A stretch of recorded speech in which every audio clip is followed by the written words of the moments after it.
से आइसलैंड मेरी good books में था और मैं हमेशा ही सोचता था कि कभी ना कभी मुझे मौका मिलेगा, मैं आइसलैंड जाऊंगा। आइसलैंड को मुझे एक्सप्लोर करना है और देखिए मैं आज इधर आया, मैंने एक्सप्लोर किया और यहाँ पे आके मुझे एक चीज़ का एहसास हुआ। वो ये कि आप ज़िंदगी में कुछ भी जो सोचते हो, अगर उस मकसद को पूरा करने के लिए अपनी कोशिश करते हो तो डेफ़िनेटली दोस्तों आपको कामयाबी ज़रूर मिलती है। कामयाबी क्या चीज़ है, वो आपने ख़ुद अपने माइंड में अपना एक टारगेट सेट किया होगा कि भाई इस चीज़ को अचीव करना मेरी कामयाबी है। तो हर बंदे की प्रायोरिटीज़ और उसका सक्सेस का जो पैरामीटर्स वो डिफरेंट होते हैं। अब देखें, ये यहाँ पे पहुँच के मुझे इस चीज़ का एहसास हो रहा है कि देखें, अगर मैंने कोशिश की है यहाँ पे पहुँचने के लिए, आप भी ट्राई करेंगे, आप भी कोशिश करोगे तो इतनी ब्यूटीफुल प्लेसेस पे आप भी आ सकते हो। भाई यहाँ पे तो चिड़ियाँ भी जो हैं वो डिफरेंट हैं। चेक करें ज़रा ये चिड़ियाँ। ग्रोसरी स्टोर और बेकरी देखें ज़रा, इनकी कितनी खूबसूरत है। ये हो गया इनका ग्रोसरी स्टोर और ये बेकरी है। चेक करें।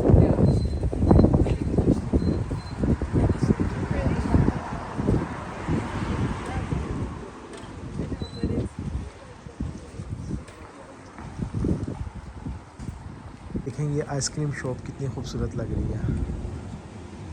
ये आइसक्रीम शॉप है।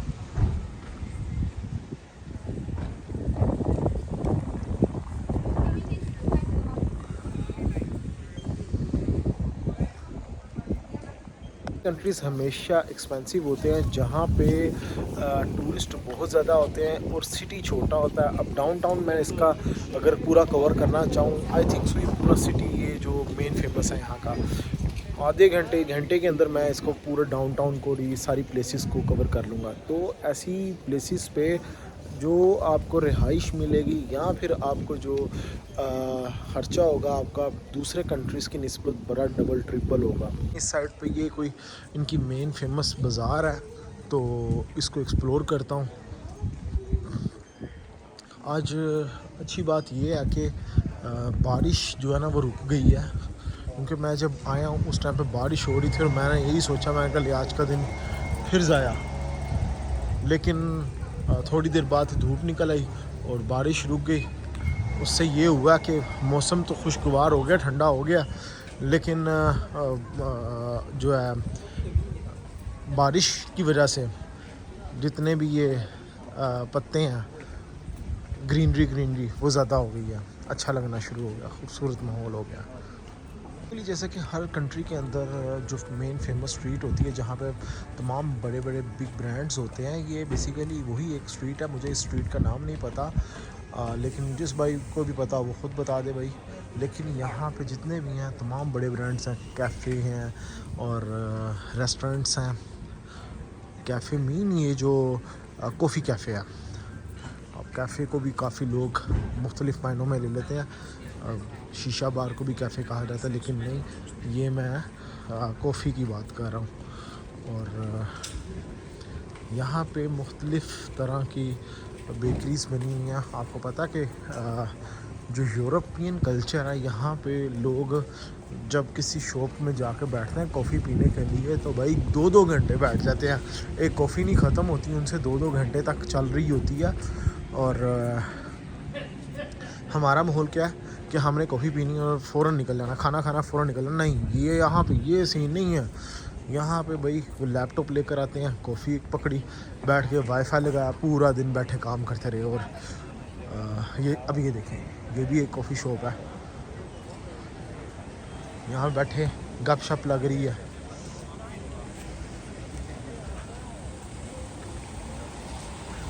अब ये देखें कितनी खूबसूरत किस्म की शॉप है ये। यहाँ से आप गर्म कपड़े ख़रीद सकते हो।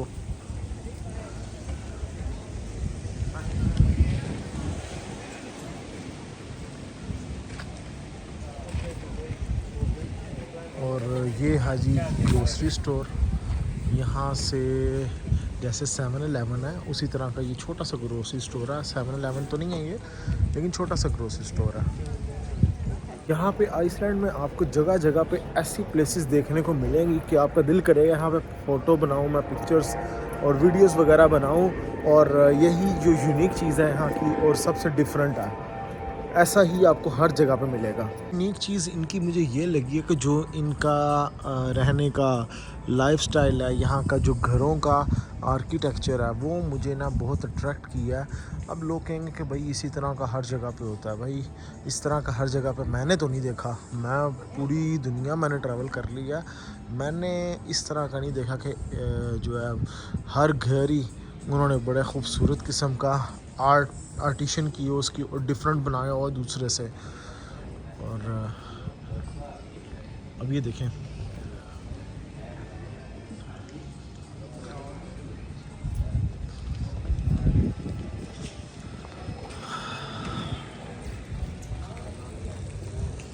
दुनिया में तराना में मैं एक स्ट्रीट में गया था वो, लेकिन इससे समझ डबल ट्रिपल चौड़ी स्ट्रीट थी।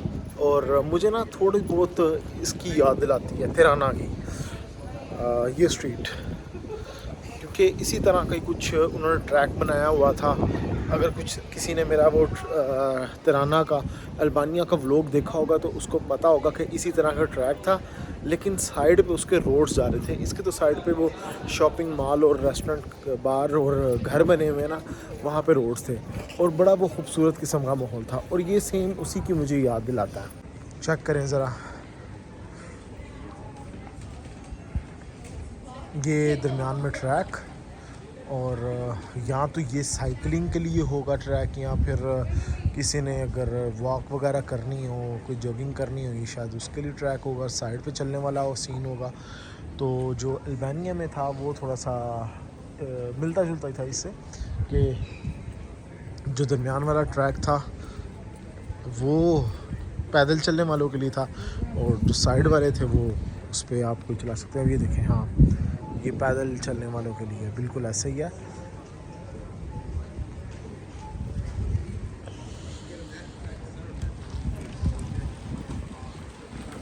सोवेनियर शॉप, अच्छा अब इसमें ना शॉप में कुछ चीज़ें इन्होंने रखी होंगी। अब ये देखें,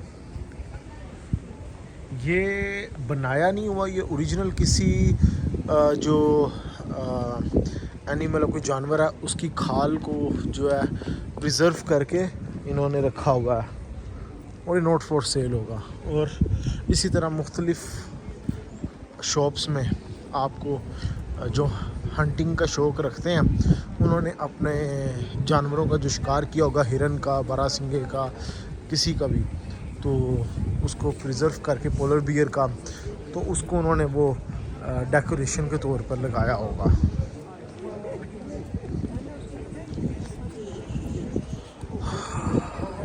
अभी देखिए दोस्तों, हर जगह पे आपको टूरिस्ट ये मिलेंगे।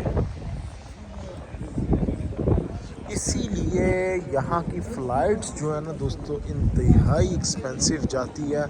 एक मिनट में रेट कुछ और अगले मिनट में ही रेट ट्रिपल गुना। मैं इसका बहुत बड़ा एक विक्टिम हूँ कि भाई मैंने जब फ़्लाइट करनी थी नॉर्वे से, ओस्लो से मैं रिकाइविक की फ़्लाइट कर रहा था, उस वक़्त पे जो फ़्लाइट शो हो रही थी मुझे वो 500-600 दरम इंक्लूडिंग बैग, इंक्लूडिंग लगेज, वो मुझे शो हो रही थी। और मैंने बस तकरीबन समझ लें कि 2-4 मिनट लेट किया। उसके बाद मैंने जब बुक किया फ़्लाइट को तो फ़्लाइट हो तो गई, पैसे तो कट गए। ठीक उन्होंने कहा जी पेंडिंग में डाल दी मेरी फ़्लाइट, और ठीक तकरीबन घंटे 2 बाद मुझे मेल आती है कि भाई हमने पेंडिंग में डाली हुई थी क्योंकि रेट हो गया ज़्यादा, और आपने अगर इसको कंटिन्यू करना है मज़ीद हमारे साथ तो 1200-1500 दरम और दो। अदरवाइज़ सिंगल की मैं बात कर रहा हूँ, सिंगल टिकट की, अगर आपने नहीं करना कंटिन्यू तो ये आपको पैसे रिफंड हो जाएंगे।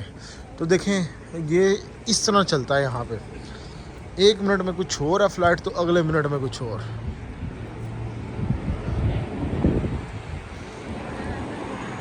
मैं मेन रोड पे आ गया हूँ। यहाँ से बसेस टैक्सी सब चलती हैं और मैं आपको कुछ आइकॉनिक प्लेसेस हैं इनकी वो भी आपको दिखाता चलूँ। इनकी बड़ी खूबसूरत किस्म की बिल्डिंग्स हैं पीछे, तो साथ साथ आपके समंदर चल रहा होता और इतनी खूबसूरत बिल्डिंग और बड़ा प्यारा नज़ारा। ये देखें, ये जो बिल्डिंग है ये बड़ी खूबसूरत है। अभी इसको करीब से जाके देखते हैं। इसके साथ ही झील है या समंदर है, दूसरी साइड पर पहाड़ हैं। तो मैं सोच रहा हूँ पहले ना इस गली में से हम होके ऊपर से घूमते फिरते आते हैं।